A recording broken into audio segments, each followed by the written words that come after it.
샬롬 샬롬 샬롬 샬롬. 하나님 사랑합니다. 여러분 주 안에서 사랑합니다. 에레미야 1장 말씀이죠.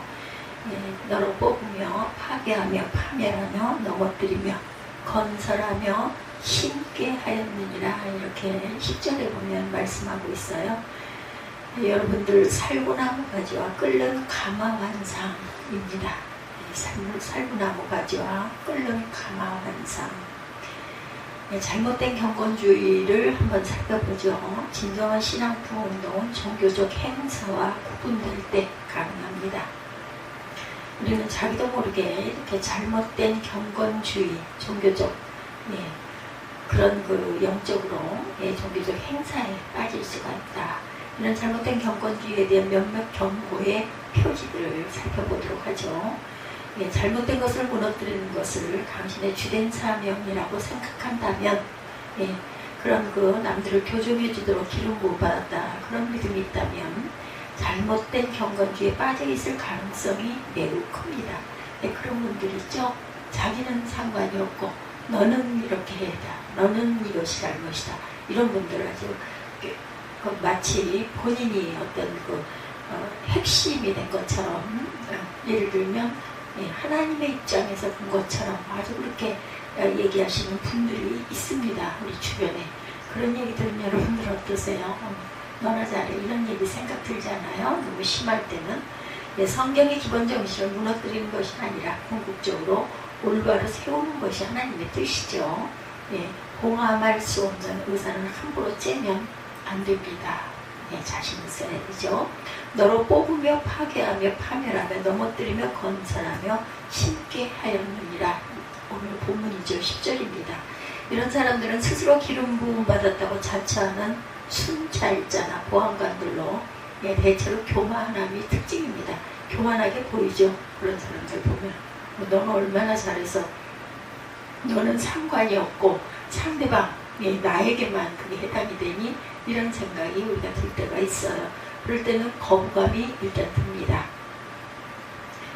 좋은 것, 옳은 말, 그 말 자체만 받으면 되죠.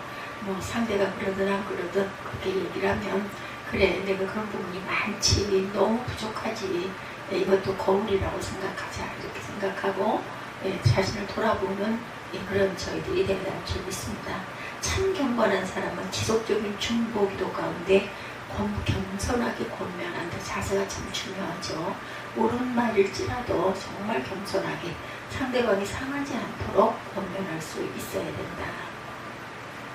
특히 자신보다 영적이라고 판단하는 자들로부터 질책을 못 받아들이는 것, 다른 사람들에게는 귀 기울이지 않고 하나님께만 교정받겠다 이렇게 생각하는 사람들이 또 있어요. 그것도 또 온전치가 못하죠.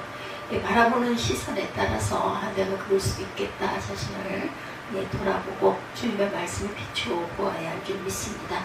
다윗은 개같은 사람 시므이의 저주에도 혹시 하나님 말씀일까 귀 기울이는 자세를 가졌었죠. 사무엘하 16장에 보면은 쫓겨가면서 죄를 뿌리고 온갖 욕설을 다하는 쫓아오면서 비탈을 쫓아오면서 그런 시므이에게도 혹시 하나님이 저를 통해서 내가 회개하고 돌이키라고 잘못된 부분들을 지적해 주는지 누가 알겠느냐 이렇게 말합니다.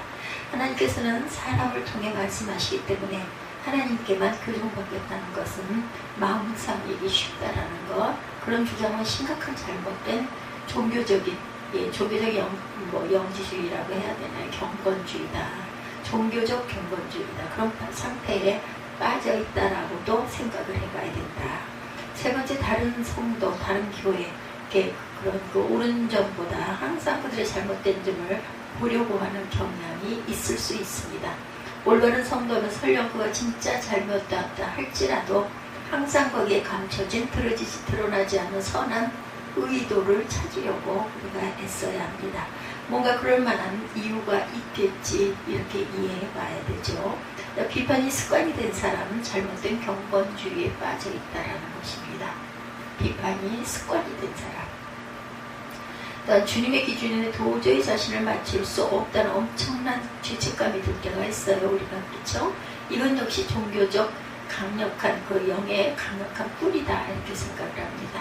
십자가에 근거하기보다는 자신의 공로에 근거하도록 만드는 신앙이 될 수 있다.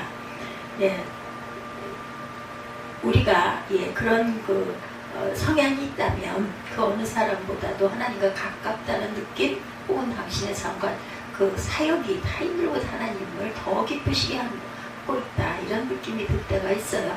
감정이 풍부한 사람들에게 나타나기 쉬운 현상입니다. 그래서 하나님은 이들을 종종 반대로 깊은 좌절에 빠지기도 하시죠. 그것이 치료약이기 때문입니다. 아니면 너무 자만하지 않게 하기 위해서 저와 여러분이 하나님이 하시는 일에 최첨단에 서 있다는 믿음, 뿌듯한 자부심 또는 다른 사람들의 사역보다 당신의 사역이 더 나아 보이고 또는 다른 사람들과 비교해 볼 때 당신의 영적 성숙성에 대해 자부심을 느낄 때 하나님은 교만한 자를 물리치시고 겸손한 자에게 은혜를 주신다라는 야고보서 4장 6절 말씀을 다시 한번 우리가 묵상하고 생각해야 되겠죠. 나만 최첨단이라는 교만이 틈타는 순간 하나님은 그를 물리치시니 이미 미끄러짐이 시작된 상태라는 것, 나는 죄인 중에 계시다라는 사실을 잊어버릴 때 나타나는 현상입니다. 그러므로 평소에 이 고백을 늘 연습해둘 필요가 있다. 또한 기계적인 기도 생활을 하는 경우가 있어요. 정해진 예배 시간, 기도 시간을 모두 채웠을 때 혹은 기도 목록에 적힌 내용들을 모두 기도했을 때 안도감을 느낀다면 누구나 처음에 그렇게 기도 생활을 시작합니다. 기도의 양보다 더 중요한 것은 마음에 통해하는 자세로 주님과 가까이 있으려는 태도이죠. 감정주의를 지나치게 또한 배격한 태도이기도 합니다. 이런 완고한 사람도 있어요. 이런 사람은 작은 충격에도 끄떡도 안 합니다. 큰 충격받고 크게 변화될 가능성이 큰 사람이죠. 하나님이 만지시는 때를 기다리는 수밖에 없습니다. 또한 9번째, 성령의 사역에 대한 대체물로 감정주의, 선한 의도로 사용하려 듭니다. 회개에는 반드시 우문과 통곡이 수반되어야 한다 이렇게 생각을 해요. 혹은 하나님과 진정으로 접촉되었다면 그 능력 아래 사람들의 몸이 거꾸로져야 한다. 막 떼굴떼굴 부르고 그죠? 이렇게 거꾸로지는 울고 불고 소리치고 이런 경우들이 있기는 해요. 기도 같은 데 가보면 저 사람 왜 저래 깜짝 놀라죠. 근데 여러 가지 각자 사람의 그 성향에 따라서 감정에 따라서 여기 나타날 수 있어요. 그러면 회개하느라 그러나보다. 근데 꼭 그렇게만 해야 회개라고 생각하는 것은 그건 아니죠. 만약 이런 증거들을 반드시 요구된다면 다른 영에게 속은 것일 수도 있다. 성령이 나타나는 형태는 너무 다양하고 각자의 인성에 따라 다르다는 것이죠. 떼굴떼굴 구르는 것보다 더 중요한 것은 성령으로 양심의 깊은 자극을 체험하고 그날부터 변화된 삶, 회개의 열매가 그의 삶의 현장에 지속적으로 나타나야죠. 대각성 운동 조나단 에드워드의 집회 때입니다. 몇몇 감정적 사람들이 땅바닥에 쓰러진 채 24시간 동안이나 있었다고 그래요. 하루네요. 그죠? 입신했다 이렇게 얘기하죠. 그런 따르는 표적들이 대각성 운동의 기폭제가 됩니다. 왜냐하면 그 사람들은 정말로 변화되었기 때문이에요. 하루 동안 거기 빠져 있다가 일어나지 못하고 완전히 입신했다 이런 얘기들 많이 하죠. 그러나 그 시일이 지나면서 이런 증거들은 또한 가짜로 모방했던 사람들 때문에 대각성 운동이 조기에 끝나게 되었다고 합니다. 우리 요즘에도 가끔 보면은 저도 언젠가 한번 어디서 집회를 한다고 친분이 있는 분이 믿을만한 분이 권면을 해서 한두 번 갔던 기억이 있어요. 신학교 다닐 때. 그런데 정말 그렇더라고요. 밀면 넘어져야 되고 쓰러져야 되고 그러지 않으면 계속 쓰러질 때까지 밀어뜨리는, 그래서 넘어져야 끝이 나는데 정말 그 거부감이 많이 들었습니다. 무엇보다도 열심히 최고인 사람, 더 많은 예배에 참석하고 성경을 더 많이 읽고 다른 사람들보다 주님을 위해 봉사를 더 많이 하기 때문에 더 낫다, 나는 그래도 이만하다 이런 그 위로를 받는 그런 분들이 계시죠. 모두 고귀한 노력들이긴 하지만 진짜 영적인 사람은 아무리 해도 더욱 부족함을 느껴야 한다라는 거. 열정이에요. 네, 좋은 열정이기도 합니다. 근데 너무 지나치다 보면 부작용들이 일어나죠. 가정적으로 문제가 생기기도 하고 자녀들을 소홀히 여기게 되기도 하고 이런 부분이 있기 때문에 정말 지혜롭게 잘 봉사를 할 때도 그렇고 뭐 성경을 읽을 때나 기도를 할 때도 잘 절제하면서 상황을 내가 가지고 있는 엄마면 엄마 그렇죠.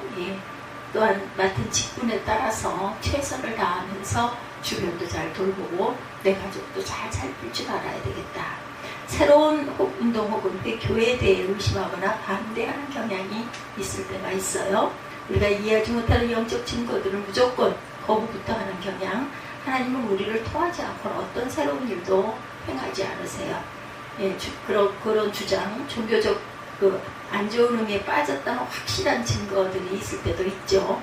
하나님께로부터 나지 않은 것은 스스로 소멸될 것이므로 신중함이 필요합니다. 시간이 조금 가보면 그것이 그냥 스르륵 없어지고 또 언제 그랬느냐 이럴 때도 있어요. 그래서 좀 오래 참고 바라보고 기다려보고 기도해 주어야 하겠죠. 교회에서 미성숙에 대한 과도한 거부 반응을 보이는 분들도 있습니다. 교회가 완전하거나 거의 완전하다고 판단되지 않은 어떤 일들도 참여하기를 거부하는 태도죠. 지나친 이상주의 이런 그 모습도 종종 어린아이와 같은 미숙한 신앙의 증거일 수 있습니다. 사실 너무 열매도 못 맺을 만큼 불완전한 교회의 일도 있어요. 그러나 정말 경건한 사람이 거기에 끼면 그 일에는 어떤 작은 열매라도 반드시 그로 인해서 나타난다는 것이죠. 13번째입니다. 유명한 주의 종, 유명한 교회는 유명세에 따라다닙니다. 유명한 그 주의 종의 집회를 따라다니거나 유명한 교회에 찾아다니면서 자기가 가장 최고의 성도인 것처럼 자부한다면 그것도 또한 착각이 되기 쉽다. 하나님은 모든 곳에 역사하시죠. 종종 무명의 사람, 무명의 장소를 통해서도 특별하게 역사하실 때가 많이 있습니다. 하나님은 모든 곳에 무소부재하게 계신 곳, 온전치 않은 곳 외에는 그저 어디에나 우리가 영을 사모하면 성령님 환영합니다. 인정합니다. 모셔드립니다. 말씀 속에서 하나님을 사모한다면 어느 곳에나 하나님의 영은 임하신다라는 것. 특별한 사람이나 장소를 선호하는 것보다는 진정한 신앙생활은 어때요? 말씀 속에서 담담하게 예배하고 기도하고 그랬을 때 우리에게 주시는 잔잔한 은혜, 그걸 가지고 또한 하루를 사는 힘이 나죠. 그런 은혜가 여러분들에게 또 분별할 수 있는 영적인 열매들이 많이 맺히기를, 이런저런 경우들을 많이 겪고 생각하면서 온전하게 하나님이 주시는 귀한 말씀 속에서 살아가시는 저와 여러분이 되시기를 주님의 이름으로 축복합니다. 기도하시겠습니다. 아버지 감사합니다. 예레미야 1장 말씀을 통해서 뽑으며 파괴하며 파멸하며 넘어뜨리며 견실하며 심게 하였느니라 말씀, 그 말씀을 가지고 그 예에 대해서 저들 한번 돌아보았습니다.